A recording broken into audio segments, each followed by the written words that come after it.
broadcasting across the U.S. and around the world. Good morning, radio friends. I'm Vern Sherd, and welcome to another edition of the Retro Oldies Brunch. This week's showcase is a special music feature called My Fair Ladies of Music. We'll be profiling various girl groups and even a couple girl bands who made their mark in music history. During the showcase, as always, we'll have our 3-of-a-kind music trivia, followed by a forgotten hit from our radio vault that's related to this week's theme. We will also have a long-distance dedication from one of our listeners. On this week's showcase, a girl group whose lead singer married one of the top record producers of the 60s, and a girl group who covered a song written by the boss. Now, on to the showcase.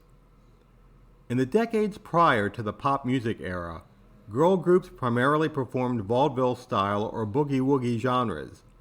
By the mid-1950s, girl groups began performing with tight harmonies. Most of the golden age for girl groups occurred in the 1960s, and this girl group was one of Motown's finest. They had 12 top 40 hits in a career that landed them in the Rock and Roll Hall of Fame. From early 1964, here are Martha and the Vandellas with Quicksand.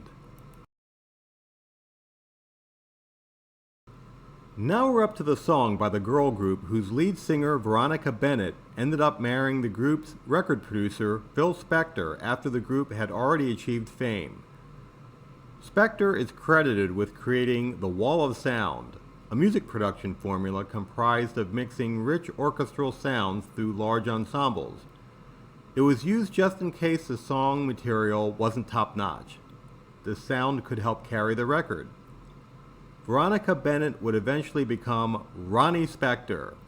From 1963, here is Ronnie with her Rock and Roll Hall of Fame group, the Ronettes, and Be My Baby.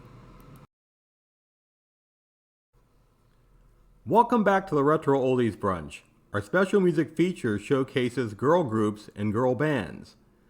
We're up to the group of sisters who were at their peak during the 80s, but who originally hit the pop charts with several hits during the 70s. In all, they had 16 top 40 hits, including 2 that fell just short of topping the charts, peaking at number 2.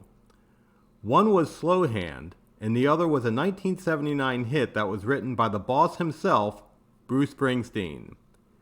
Here are the Pointer Sisters with Fire. And now it's time for our long-distance dedication. Carol from Delaware emails us, Dear Vern, my name is Carol and I live in Delaware. I'm emailing you a dedication request for your show. I'm hoping you can air it. I started listening to your radio show over the winter and have become touched by all the dedications your listeners sent in. Here is my story. I grew up in Portland, Maine in a neighborhood that was comprised of large older homes. I can still remember the smell of the hardwood floors and banisters and the creaking noises the floors made as I walked in them. I would play hide and seek in my house with my friends, and we would create mystery adventures as we explored rooms in the attic and in the basement.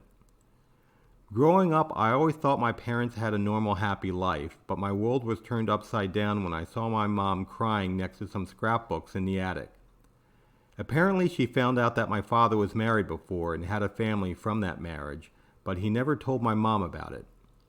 She felt that her marriage was built on a lie, as he always said she was his first love.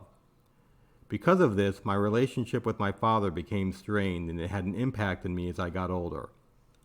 I wanted to have a normal, uncomplicated life, but I seemed to struggle a bit in relationships because of my parents' issues. I've been proposed to a couple times, but turned them down because I was afraid they would try to turn me into someone I wasn't. My mom always told me not to punish someone because of something that happened before. Just try to be upfront with each other from the beginning and embrace any flaws each of you may have. There's an old Carly Simon song that always stuck with me through the years that talks of the illusion that is sometimes played out in relationships. I want to dedicate That's the Way I've Always Heard It Should Be to my mom Christine, who still lives in our old house in Maine. I want her to know that I love her, but I'm trying to learn to love myself before I can ever commit to getting married. It would be best for everyone involved. Vern, thank you for listening to my story. Carol.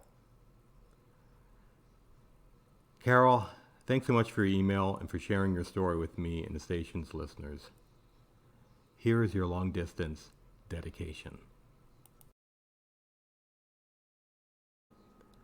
That was music from the Spice Girls, and that concludes this week's Retro Oldies Brunch special music feature, My Fair Ladies of Music. A reminder that the DJ Greyhound Radio Groove 2-hour dance party airs at 8 p.m. Eastern every Saturday night throughout the summer. Remember to connect with DJ Greyhound Radio on LinkedIn so that you can receive notifications of our monthly schedule, and remember to subscribe to our newly created YouTube channel for show clips and other video features. Join us in 3 weeks as we highlight a year from the past with our regular showcase, The Year That Was.